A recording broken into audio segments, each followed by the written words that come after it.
Alors je pense que j'ai collaboré avec Sparadrap depuis sa création. Depuis, j'ai chaque année collaboré pour surtout relire les documents qui étaient élaborés, vérifier la qualité scientifique. Parallèlement, Sparadrap a beaucoup œuvré pour que les parents soient considérés comme des collaborateurs, comme des collaborateurs, et donc qu'ils soient présents lors des soins.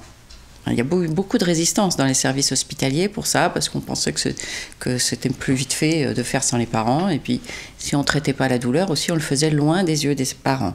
Donc, alors il y a un document Sparadrap qui a été absolument formidable pour ça. C'est le film Présence des parents lors des soins douloureux. On le passe toujours en formation et ça permet de changer de regard. Il y a de nombreuses études qui montrent que la présence des parents ne perturbe pas les soins, rassure non seulement les enfants, mais également les parents et également même les soignants, et que la douleur peut en être diminuée, bien sûr.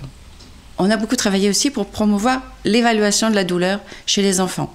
Essayer de se mettre au plus près de ce que l'enfant éprouve, et de là, bien sûr, choisir les traitements appropriés. Et ensuite, suivre l'évolution sous traitement.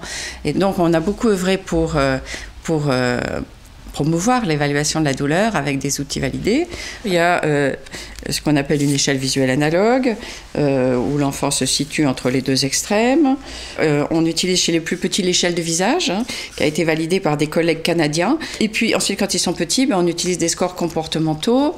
Et donc, moi, j'ai travaillé avec un groupe donc, pour élaborer un score qui s'appelle Evandol, et qui maintenant est très très utilisé dans les services de pédiatrie.